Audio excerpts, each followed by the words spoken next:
Good afternoon. I'd like to welcome everybody to our annual Wear Purple domestic violence rally that we have each year here on the courthouse steps. It's really awesome to see such a big crowd. I think this is one of the bigger crowds we've ever had, so thank you. We will be keeping an eye on the witches. Dave. They have a hard time with that. I'd like to thank CAP for coordinating this year's event once again. Thank you to everyone for coming together with us as we raise awareness about domestic violence, as we honor the memory of those we've lost, and we let survivors know that you are not alone. I'm Cuyahoga County Sheriff Brian Stank, and it's my honor to be here with you again, guiding this event. In keeping with tradition, we're going to try to keep this somewhat short, as we know many of you are here on your lunch break, and we want to give you enough time to take the lunch today. Domestic violence in Cuyahoga County continues to be a very serious problem. And each year that we have this event, I hope that I get to stand up here and say that our numbers of incidents involving domestic violence have decreased.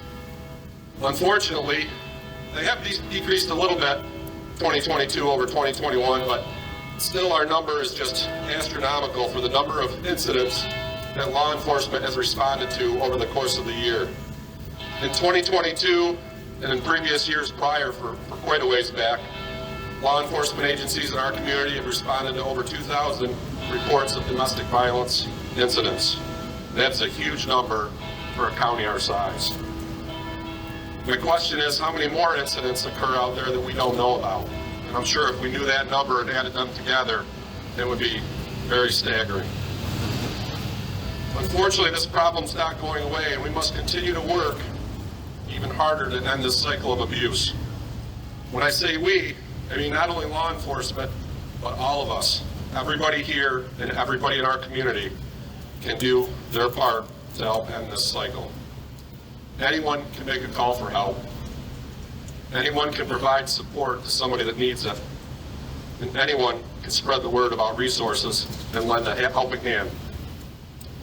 You all have the ability to help end this cycle of abuse. Before I introduce our speakers who are all going to speak today, I want to say a few words and repeat a few quotes. I've stated these quotes in the past, but I think that they're worth repeating. And these are words that I'd like to say directly to those that are suffering from domestic violence.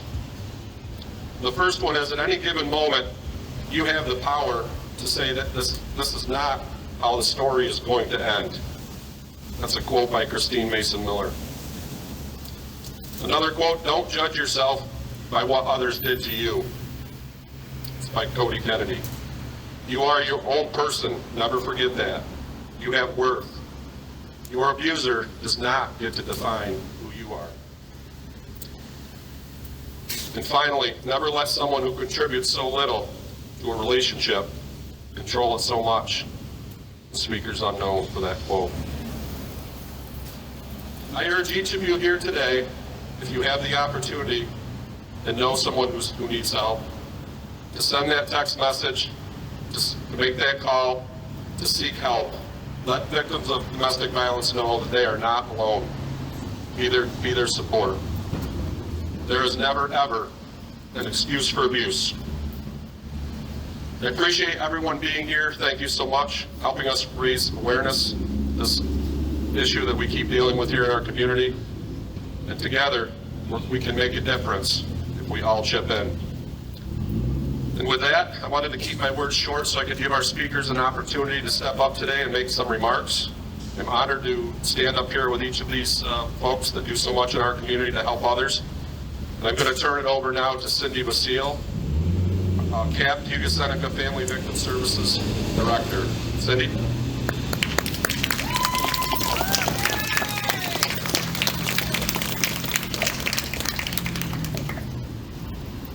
Good afternoon. As Brian just stated, my name is Cindy Basile, and I am the Family and Victim Services Director at CAP Cuyahoga Seneca.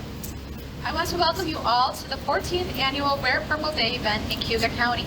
Thank you for coming to show your support to victims and survivors of domestic violence. Today is an important day for our community because we are sending a message to victims and survivors that we are here for them both physically and emotionally. The moment we put on our purple clothing, scarves, and accessories, we have been thinking about them. It's a message to abusers who are surrounded by purple and signs saying end domestic violence, that we will not tolerate this crime in our county.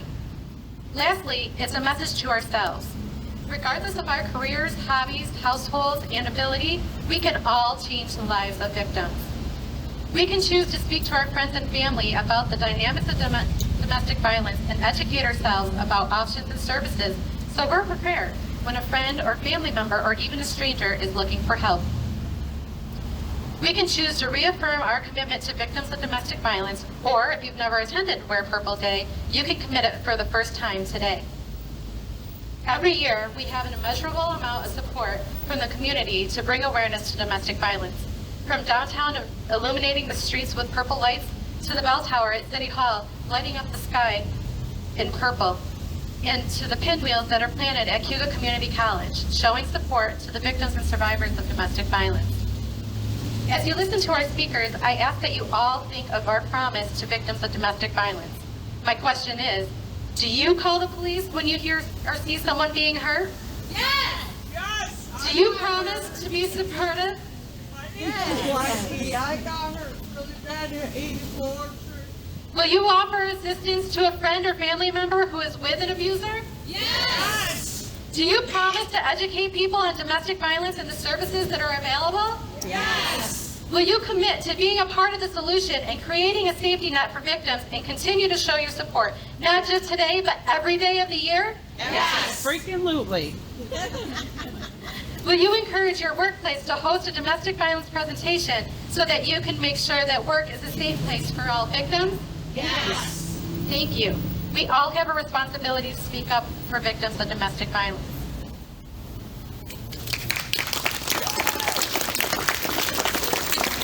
Thank you, Cindy. Thank you for all of the work that you and your team does to help victims of domestic violence. Next, I'd like to call up the Honorable Michael Quill, Mayor of the City of Auburn. Mayor?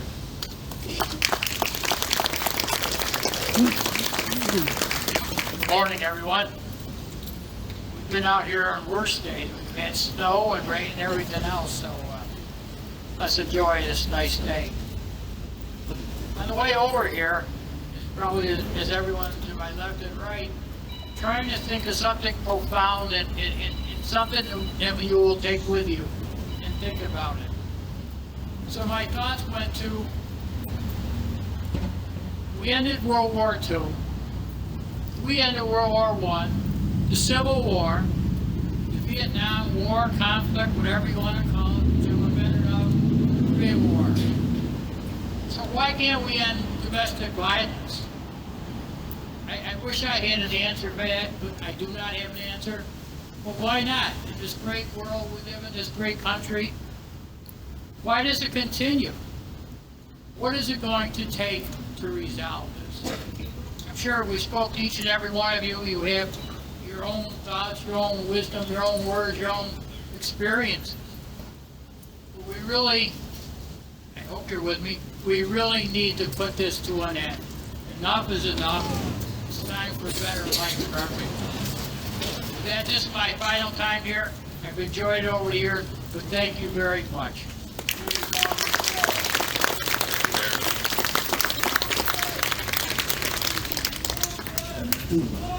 This will be the last year that Mayor Quill will be with us as mayor. He'll be retiring at the end of the year. We thank you for all of your support, Mayor, not just with domestic violence and certainly this event, but everything you've done to support victims of crime and abuse in our community. Thank you so much.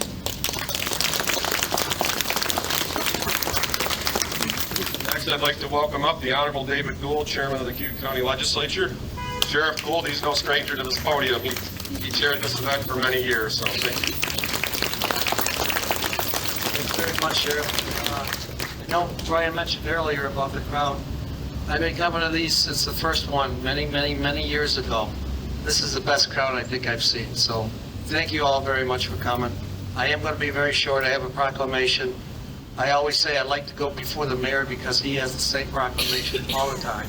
And we, everyone goes first, gets to read it. You didn't show it today, you didn't have it today, but thank you, Mr. Mayor, for letting me do this. Appreciate it. This proclamation is from the whole county and the county legislature, but I'm going to let Operations Officer, our County Operations Officer, Shereen. Basketball reader. Shereen has been with us probably a year and a half now. Hear me now?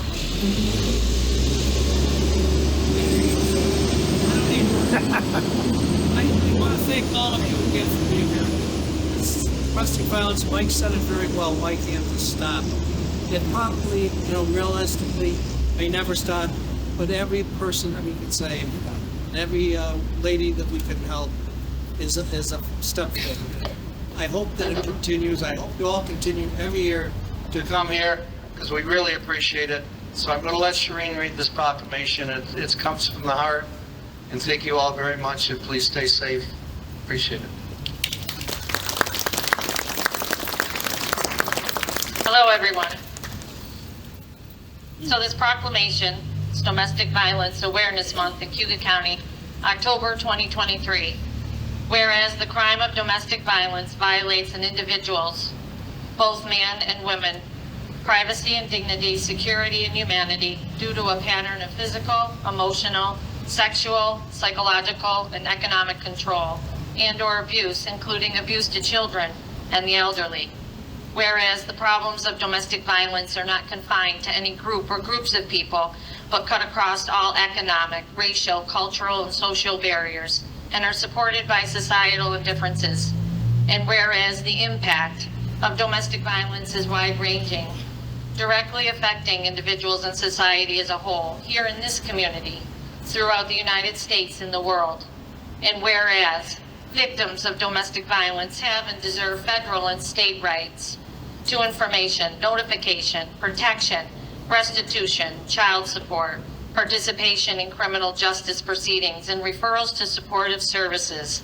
And whereas there are over 2,000 local domestic violence programs and thousands of professionals and volunteers in America that serve victims of domestic violence and their children, provide safety, support, and victim assistance.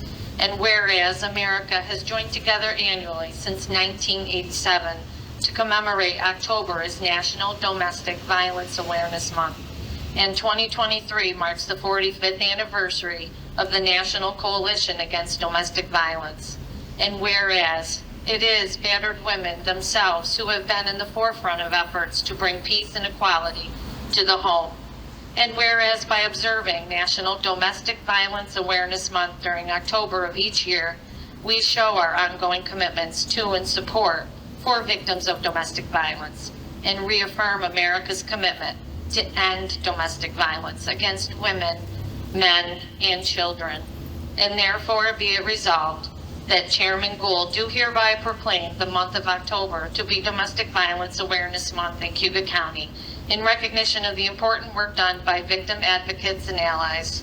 Additionally, I urge all citizens to actively participate in scheduled awareness activities and in programs that work to improve victim safety and hold perpetrators of domestic abuse accountable for their actions against individual victims and our society. David S. Gould, Chair, Cuba County Legislature.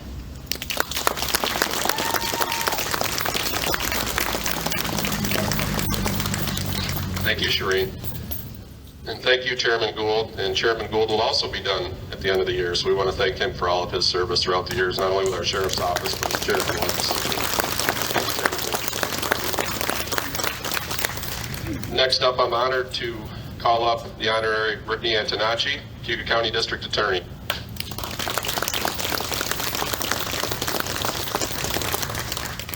Imagine being held hostage, only no one knows that you're being held hostage. You're forced to plaster a smile on your face out in public so not to alert the world, the outside world, of the danger that you're in. Imagine being held hostage, except this time, there's no rescue team, no ransom being gathered to set you free, no prayer, vigil, begging for your release. The only way out is to find your strength and find that you have the power to say, this is not how my story ends. Too often, domestic violence thrives in silence. Our goal today and every day is to shatter that silence. We do so by working closely with advocates and organizations such as CAP to provide education and awareness efforts in a supportive environment for for those survivors.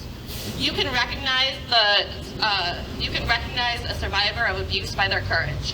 When silence is so very inviting, we encourage those who step forward and share their truth and their story so others know that they're not alone. I urge you, each and every one of you, to join me in honoring their triumphs over abuse, but also their willingness to share their stories and experiences in an effort to help increase the awareness about the devastating effects of domestic violence and sexual abuse in our community. While listening to and learning from these survivors is the first step, it's simply not enough. Each one of us needs to take action, both in our personal and our professional lives, in order to help those in our community who find themselves in this situation. We encourage our community to speak up, speak out, and visually show support against the devastating violence that surrounds domestic violence. By shining a light on this important topic, we can raise awareness and work to end domestic violence while providing support to our victim survivors. We owe it to them, and we owe it to ourselves. So today, please join me on behalf of the District Attorney's Office in honoring the lives of domestic violence survivors. We salute your strength, your courage, and we applaud the knowledge, awareness, and action that allows those struggling in silence to find their voices and know that they are not alone, and to finally find the courage to say, this is not how my story ends. Thank you. Thank you, Brandy. And finally, I'd like to call up a special guest, Brooke Belair, a survivor that would like to share some information.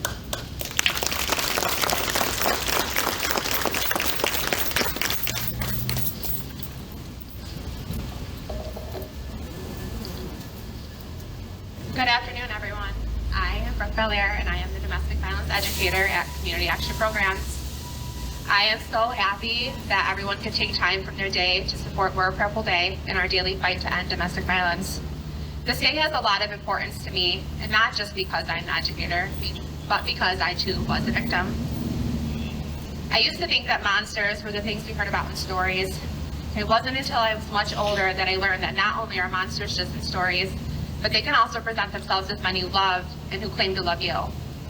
And even worse, they end up being the same men you have children with. I loved a monster.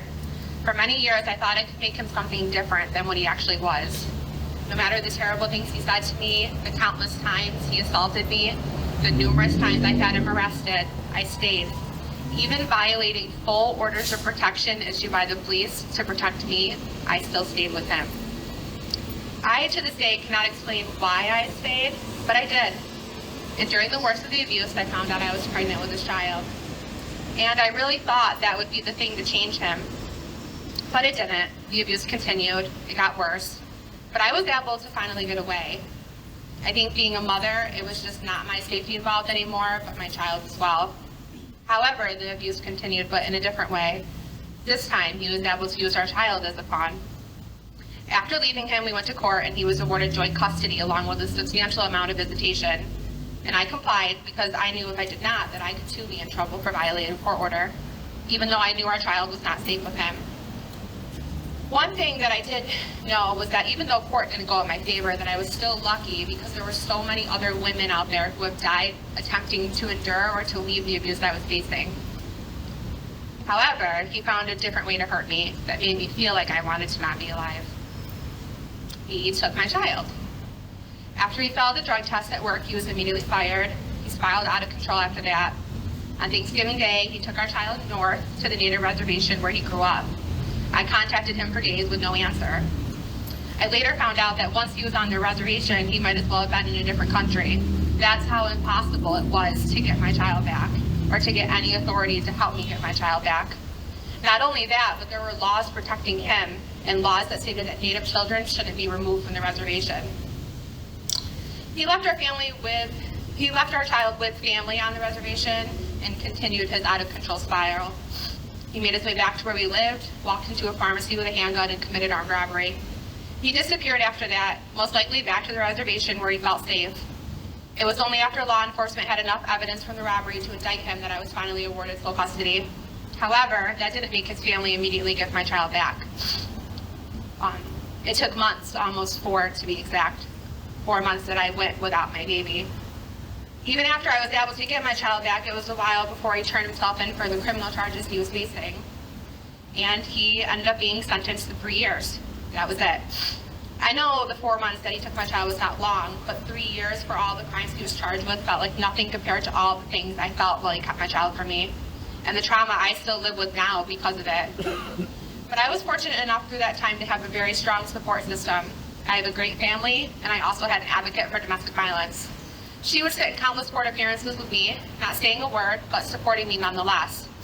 I had people in my corner. I'm lucky enough to say that, because I know a lot of victims do not have that. And that's all I needed. That's all a victim needs sometimes, people in their corner. It's been many, many years since then, but it still sometimes feels like yesterday. And I think that's how nightmares work, creeping up on you with no regard that you're no longer that scared girl afraid of monsters anymore.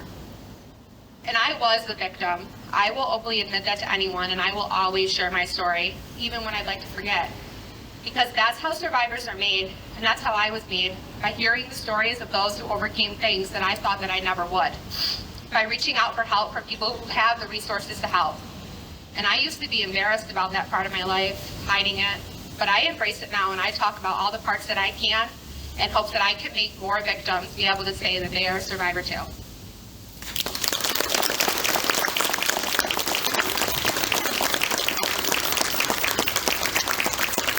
Thank you, Brooke, for sharing your story. And we're all here today to support survivors of domestic violence, and we're here to support you, Brooke. Thank you.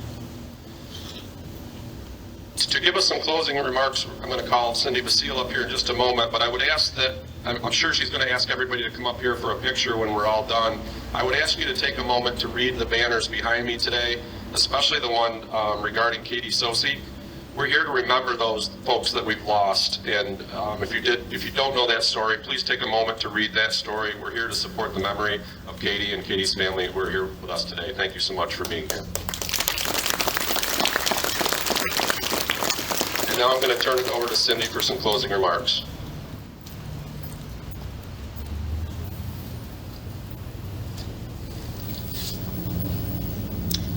To conclude this year's event, I would like to thank all of you once again for supporting the victims and survivors of abuse. There is no way to fix the harm that abusers cause. The only hope is that we can work to prevent these horrific crimes from devastating more families. I would like to thank our sheriff, district attorney, mayor, county chairman, and Brooke Belair for your words and commitment to this issue. We are also grateful our county has supportive law enforcement personnel that work closely with our agency to hold perpetrators accountable. We want to thank our community partners, governor, elected officials, and community donors for your support. We look forward to the continued growth of this collaboration in the coming years. As mentioned in the beginning of this event, today is a day to commit or recommit ourselves to the victims of abuse in our county. For my part, my promise for this year is to continue to be supportive of victims and stand with them against their abusers. If everyone can take a few seconds to remember their promise, and please sign the I Pledge board if you haven't already, located at the bottom of the steps. In conclusion, we would like everybody to come and stand on the courthouse steps for a photograph to show your support for this important cause. Thank you.